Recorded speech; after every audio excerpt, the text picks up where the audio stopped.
Vamos ler o Salmo 127, diz assim: Se o Senhor não edificar a casa, em vão trabalham os que a edificam. Se o Senhor não guardar a cidade, em vão vigia a sentinela. Inútil vos será levantar de madrugada, repousar tarde, comer o pão que penosamente granjeastes. Aos seus amados ele o dá enquanto dormem. Versículo 3: Herança do Senhor são os filhos, o fruto do ventre seu galardão. Como flechas na mão do guerreiro, assim os filhos da mocidade. Feliz o homem que enche deles a sua aljava. Não será envergonhado quando pleitear com seus inimigos à porta. Ok? Então, como eu estava dizendo, né, o mês de maio, aí, o mês da família. Então nós estamos falando sobre esse assunto, né? Já falamos há 15 dias atrás. Tudo começa no namoro, né? Falamos assim, como começar certo, né? O que começa certo, gente? Tem grande probabilidade de dar certo, terminar certo, né? Então, comece com um namoro saudável, né? Amizade, oração, abstenção sexual, né? Faz direito, faz a base, faz o alicerce, né? Depois você vai poder chegar aí ao noivado, ao casamento, né? Nós falamos semana passada sobre o início do casamento, né? Quando você, falamos aí, né? Vai ali, aluga a casa, ou compra uma casa, primeira residência, vai mobiliar a casa, né? Os desafios, deixar o homem, seu pai, sua mãe, né? Falamos do real, ideal, né? Eu achava que meu casamento seria perfeito, meu casamento seria um conto de fadas, mas não existe isso, né? É desafiador realmente, todo o início do casamento, até falei que é o momento mais difícil, é o primeiro ano do casamento, né? E avançando hoje então, no assunto, já se casaram, aí agora é hora de ter filhos, né? A família está sendo constituída, né? Antes era um casal, agora vem filhos, é uma família. Então, a chegada dos filhos. E eu escolhi o Salmo 127, porque o Salmo 127 e o Salmo 128 são considerados realmente os salmos da família, né?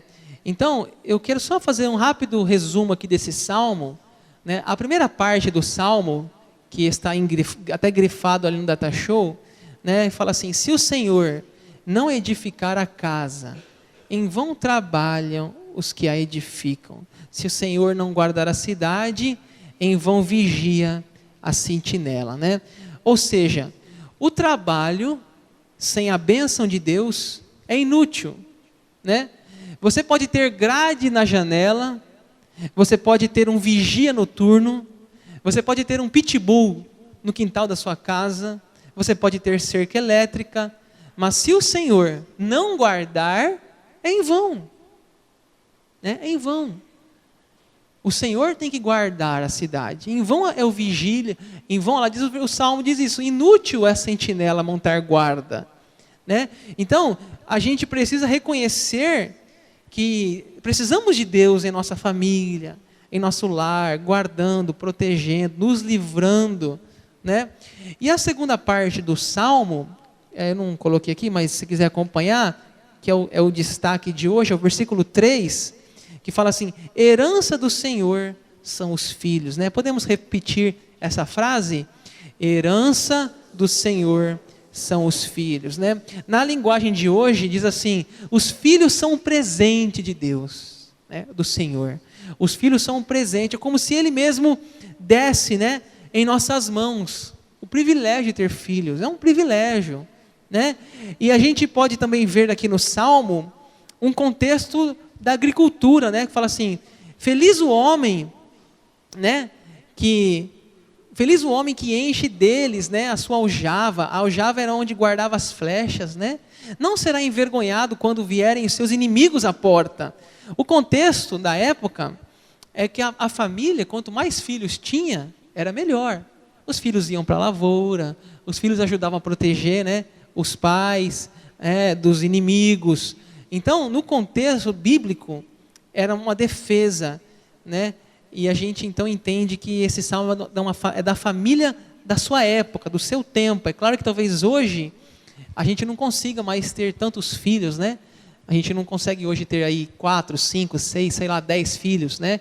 É muito difícil hoje, porque antigamente a família mesmo buscava o seu sustento no campo. Hoje não, né? Hoje é escola, transporte, alimentação, é mercado. É mais difícil até mesmo ter muitos filhos. Mas na época bíblica, ter filhos muitos filhos era melhor. Hoje, já ter 1 ou 2 ou 3 já está excelente, né? Então, esse é o nosso assunto de hoje, é a chegada dos filhos, né? Bom, pessoal, nós estamos falando com vocês aqui das etapas, né, das fases. E cada fase dessa é desafiadora, né? Tem os privilégios e tem os desafios. Quando nasce uma pessoa na família ou quando morre, são novos ajustes, né? São novas formações, novas posições até mesmo na família. Um filho, por mais que seja planejado, desejado, ele modifica a família, né? Então, imagine você lá, né? Só o casal é uma coisa. Aí nasceu o filho, agora é outra, né? Agora é outra. Então, eu vou falar algumas coisas sobre isso hoje. O que muda aí um pouco, né, nessa etapa? Uma das coisas que acontece nessa fase é aquela pergunta assim: você já tem filhos? Por exemplo, tem um casal novo na igreja, aí ele vai numa célula, sei lá onde, ou vai numa pizzaria com algumas pessoas da igreja, e a pergunta é: vocês têm filhos? Né? Então, é uma coisa comum isso. Né? A sociedade, a família também, os avós querem ter um neto. Então fica, às vezes, essa cobrança, né? Vocês já têm filhos? Por que não? Quando vão ter? Né? É tipo assim, você está solteiro, querem que você namore, né? Assim, ó, não vai namorar? Não... E aí, cara, né? Nós estamos fazendo uma campanha aqui, Rubinho, no Jantar dos Namorados, 2017, né? Então a gente fica brincando assim, né? A gente fica tipo assim, né? Querendo namorar a turma, né? Aí, beleza. Aí tá namorando. Agora a gente quer o quê? A gente quer casar. E aí, vai casar ou não vai? Né? A gente fica nessa brincadeira, né? E vamos casar, não vamos casar? Aí quando casa, e agora? E o filho? Vai ter filho ou não vai? Então é normal isso, gente. Isso aqui é da sociedade, é da nossa vivência, né? E não tem maldade nisso. Mas, e assim, sabe o que é pior? Se tem um menino, já um filho menino, fala assim: e aí, não vai ter uma menina? Né? Se tem 2 meninos, e aí, tenta mais uma menina. Não tem que formar o casal. Né? Então, são coisas que a gente vai vivenciando aí, né? Inclusive estão me pressionando aí na igreja, viu, para mim ter filho, né? A Val acho que não veio hoje, o Diogo, né? A Val todo culto ela me pega ali fora, me dá a Camila nos meus braços. Vai, pastor, pega gosto aí, anima para ter um filho, né? Então a gente está querendo aí resolvendo essas questões ainda da faculdade da Bel e dos estudos aí pela frente. Então, agora também é bom lembrar, né, que nem todos podem ter filhos, né? Existem aí pessoas que sonham em ter filhos e não podem, né? A Bíblia relata do caso da Sara, né, de Abraão, que tiveram filhos na velhice.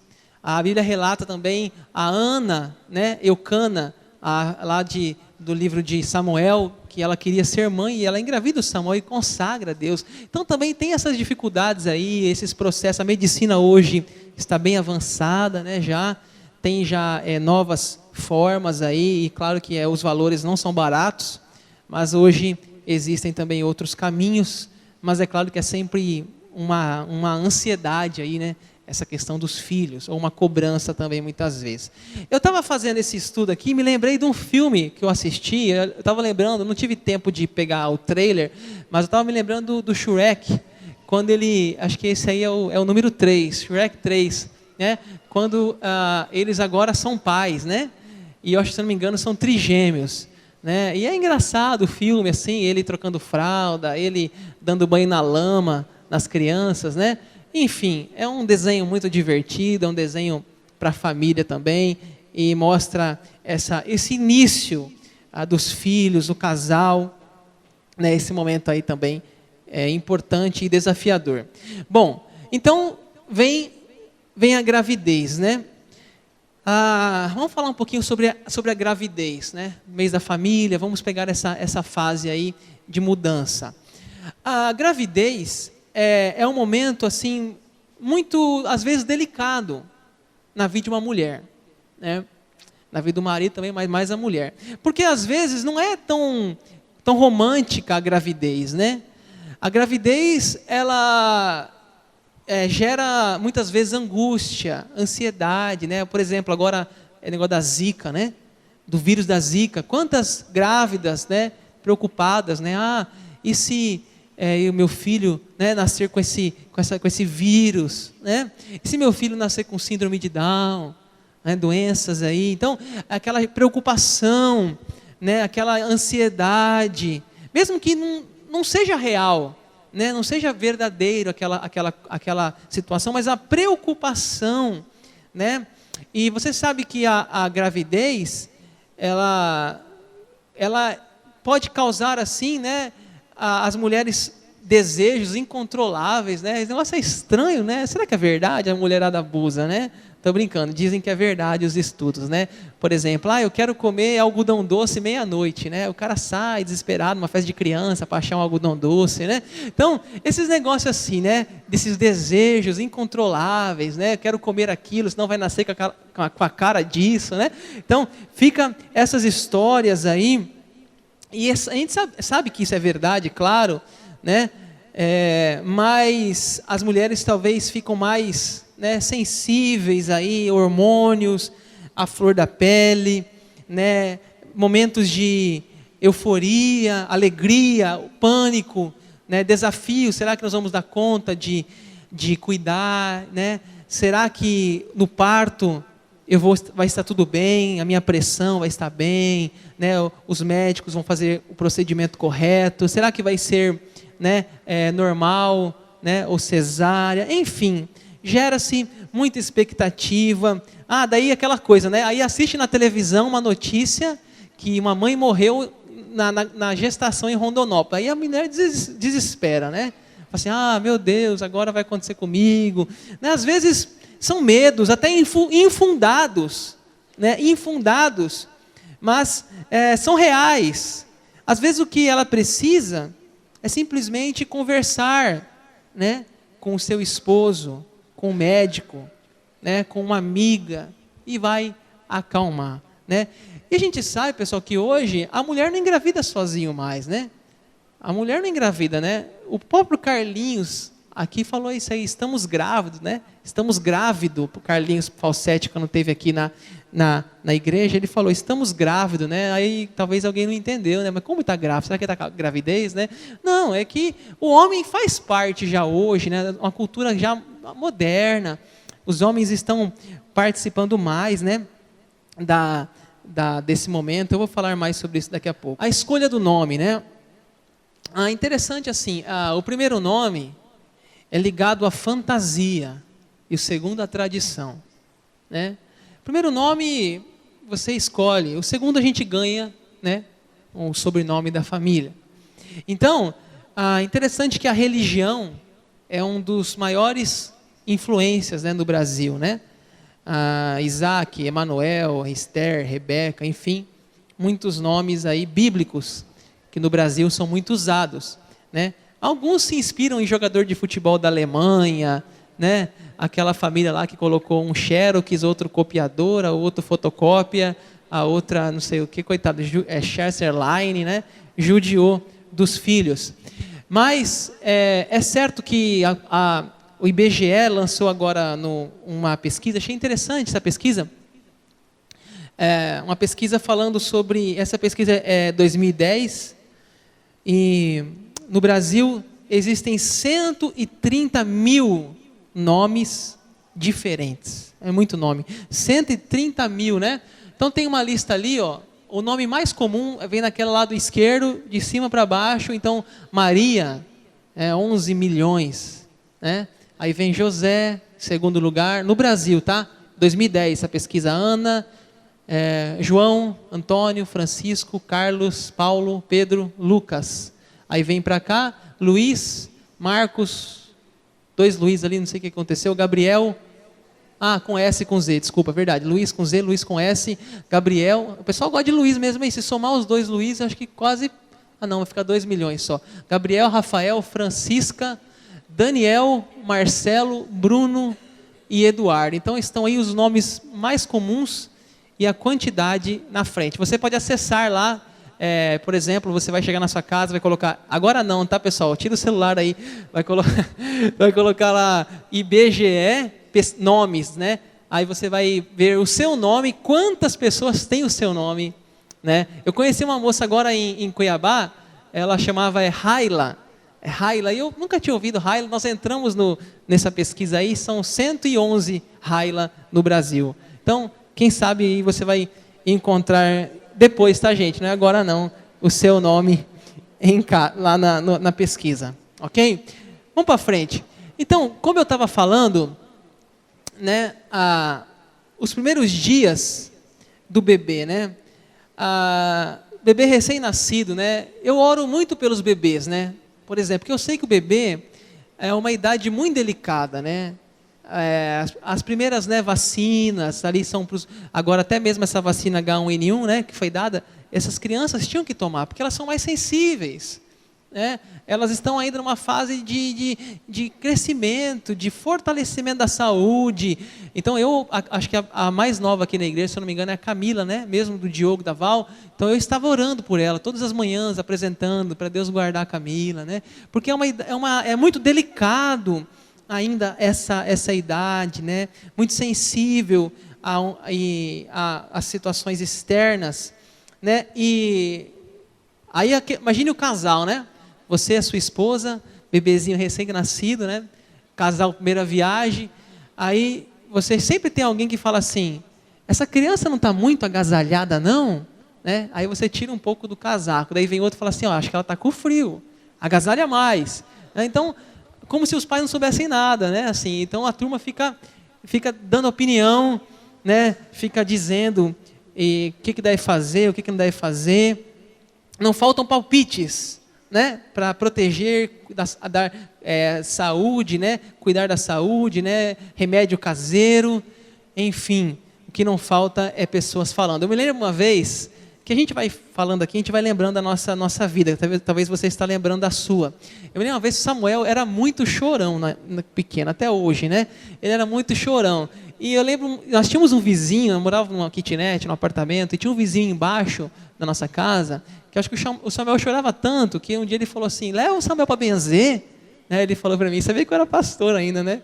Leva o Samuel para benzer, né? Eu falei, não precisa não, a gente tem uma religião, a gente é evangélico, né? A gente já está educando na palavra de Deus, né? Então não leva para benzer, né? Não vamos levar para benzer, né? Então vem esses palpites, né? A turma vai querer ajudar e às vezes até atrapalha. Sabe o que uma coisa que acontece também nessa fase, interessante, é a chamada briga dos cotovelos, né? O que é isso? Tá o casal dormindo e o bebê acorda, 1 da manhã, 2 da manhã, né? Aí começa o cotovelo, né? Sua vez, vai lá. Ou o marido diz, vai lá resolver, né? Fala, vai você um pouco, acabei de deitar, né? Começam as brigas do cotovelo, né? A gente sabe que, gente, sinceramente, quando eu começo a lembrar dessas coisas, eu não quero ter filho mais não, gente. Porque, nossa, como a gente dá trabalho essa fase, né? Chora por cólica, chora por fome, chora porque, nossa, é tanto choro que a gente realmente se cansa, né? E aí tem que ficar embalando, haja costa, né? Que dor nas costas, porque você tirou do colo, chora, você põe de novo aqui e balança de novo, né? Então, realmente... tem até umas táticas aí, né? Uma rede para aliviar um pouco, né? O peso, e a gente assim vai descobrindo outras formas para facilitar esse choro. Assim, pessoal, a família, né? Essa criança vai crescendo, vem os avós, né? Os avós querendo, né? Dar opinião também, querendo dar, né? A dizer o que tem que fazer, o que não tem que fazer, muitas vezes dá conflito, né? Esse momento, porque às vezes a sogra ou a própria mãe intromete demais, né? Fica na casa da filha muito tempo, quer fazer tudo, às vezes tira o marido, né? Pega o marido e fala, não, você não sabe nada, deixa ela, deixa... Então assim, cara, é o pai, gente, deixa o pai trabalhar, gente, né? Então vocês pegam o pai e tiram o pai, até isso que eu queria falar, né? Que a gente, ele não sabe dar banho, não vai saber nunca se não ensinar, né?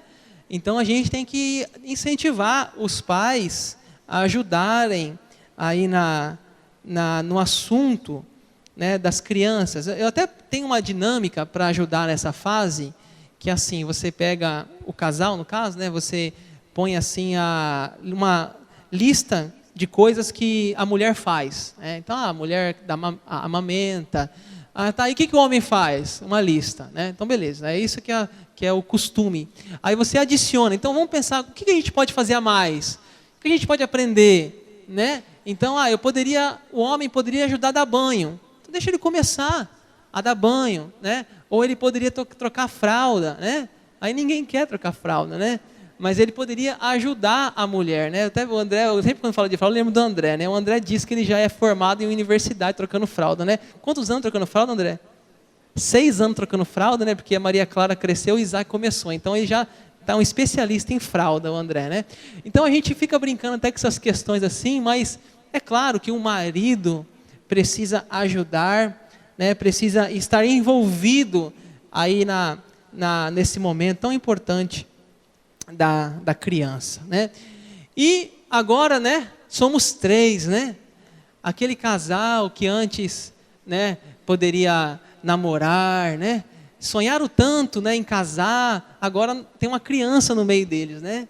Aquela barriga atrapalha a aproximação do casal, ela se interpõe, né? Então começa essas dificuldades dentro do relacionamento. Né? Antes era assim, meu amor, querido, fofinho, fofinha, docinho, né? Agora é mãe e pai, né? Ô mãe, você já resolveu isso? Né? Ô pai, né? Põe o nome, e isso é errado, né? A gente sabe que isso aí não podemos perder, né? Essa ternura. A gente antes andava de mão dada, depois que nasce o filho, a gente não anda de mão dada mais, porque tem que dar mão para o filho agora, né? Então a gente vai perdendo essas questões, né? O casal vai se distanciando, os filhos vão entrando no meio da relação e depois os filhos vão embora, né? Nós vamos falar isso ainda nas outras semanas aí. Os filhos vão embora e aquele casal tem que aprender tudo de novo. Aprender a dar a mão, aprender a chamar de amor, porque o filho entrou e separou, né? Então a gente sempre fala assim, os filhos vão no banco de trás, né?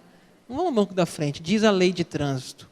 Filho é no banco de trás. Então a gente tem que fazer esse esforço de não deixar que a criança ocupe um lugar, né, e a gente se afaste um do outro, né? É uma coisa que a gente precisa pensar. Eu quero ir finalizando essa devocional. Na semana que vem, nós vamos já entrar os filhos vão crescendo, então eu não vou ter tempo para falar muito sobre a primeira infância, a segunda infância, né? Eu só queria falar de um assunto aqui para os pais tomarem cuidado, né? Eu escrevi esse artigo na revista Alvorada e eu queria tomar esse cuidado falar sobre isso aqui, porque hoje cada vez mais comum, né? As crianças, quanto menores, já estão no mundo digital, né? Já estão no mundo digital, né? Tem até um vídeo na internet, eu poderia até ter passado, que a criança, quando ela nasce, a primeira coisa que ela faz, ela pega o celular ou o tablet e ela posta, nasci, né? Então, claro que é uma brincadeira, né? Mas a tendência é essa, né? Claro que é uma brincadeira. Então, eu quero falar isso aqui com vocês, um alerta, tá? Um alerta, inclusive para mim, para todos nós, que tem filhos pequenos, né? O uso exagerado de tablets, celular, e aqui não está não, por causa não coube ali, mas também televisão, tá pessoal?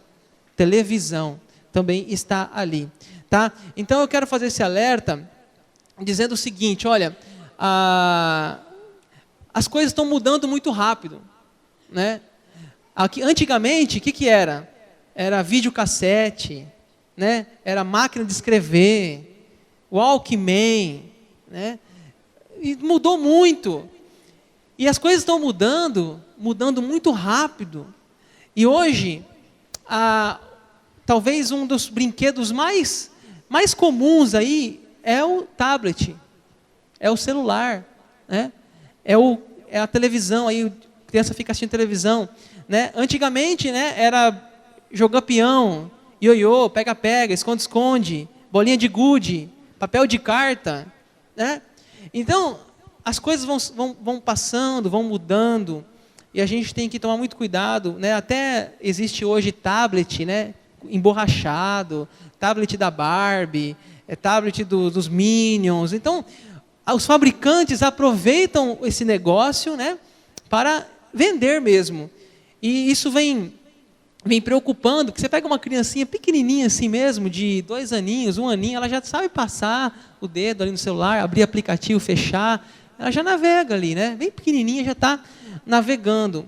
Qual que é o perigo, gente? Qual que é o perigo, né? Não estou dizendo que não pode, estou dizendo o uso exagerado. Qual que é o perigo? Você imagine, está na pizzaria, né? Na pizzaria, a família, e lá na pizzaria tem brinquedos, monitores, tem cama elástica, não estou dizendo que tem tudo lá. Só que a criança está na mesa com o celular, né, com o tablet. Tem criança correndo em volta da mesa e ela está ali, né, com o celular e com o tablet. Então, é muito perigoso esse aspecto de que é quase uma abstinência. Você tirar um celular de uma criança, um tablet, a criança entra em desespero. Ela grita, ela esperneia, ela rola no chão, porque é quase já uma abstinência daquilo ali, né? Então, precisamos lembrar, gente, da questão lúdica, né? O que é isso? Correr, brincar, socializar. Está em alta obesidade infantil, né? Criança muito tempo dentro de casa. Então, a gente precisa tirar um pouco desses equipamentos eletrônicos, estimularmos mais ao ar livre, né, relacionamentos. E assim, sabe uma coisa que os pais ficam assustados? É quando fala assim, pai, não tem nada para fazer. Né? Pai, não tem nada para fazer. Ele não tem nada para fazer, coitado. Né? Não tem nada para fazer, só tem atividade da escola, tem um monte de brinquedo no quarto, né? Não tem nada para fazer. Então, essa coisa das crianças falar assim, não tem nada para fazer, parece que gera uma angústia nos pais. E os pais querem resolver dando esse brinquedo, esse tablet, essa televisão ou esse celular. E sabe o que é interessante, gente? Que quando uma criança não tem um tablet, um celular ou uma televisão, ele vai encontrar brinquedos antigos, ele vai fazer alguma coisa que estava perdida no seu armário, ele vai desenhar, vai pintar, vai ter até vontade de fazer atividade da escola. Né? Por quê? Porque não tem opção. Então, a gente precisa saber lidar com esse tédio das crianças e direcionar para algo positivo, né? E olha, gente, hoje, por exemplo, isso aí é um problema generalizado, né? Por exemplo, acampamentos adolescentes, recolhe o celular todo mundo, 3 dias sem celular. Né? Por quê? Porque senão a galera não conversa. A galera fica ali o acampamento inteiro. Né? Eu estava agora no acampamento adolescentes em Cuiabá, chegando no acampamento, todo mundo tirou o celular, guardou. Né? E ficou 3 dias sem celular. Porque senão a galera não conversa. Né?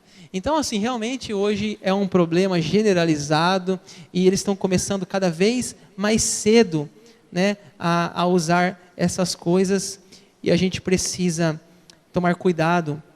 Olha, eu vou contar a minha experiência, tá bom? Pode não ser a mesma que a sua, mas a minha experiência lá em casa, a gente limitou, né, o uso do celular, do tablet, até da televisão, né, e a gente percebeu que o Samuel melhorou na escola, tá? Melhorou.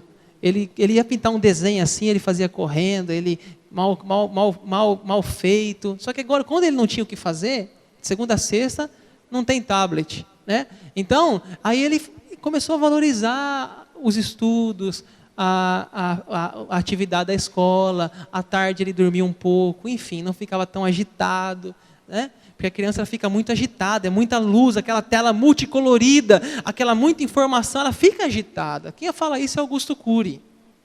Augusto Cury fala isso da síndrome do pensamento acelerado. Tá? Então, pessoal, mês da família, né? Vamos pensar, né, sobre esse assunto também, aí, desse uso, até na família, né?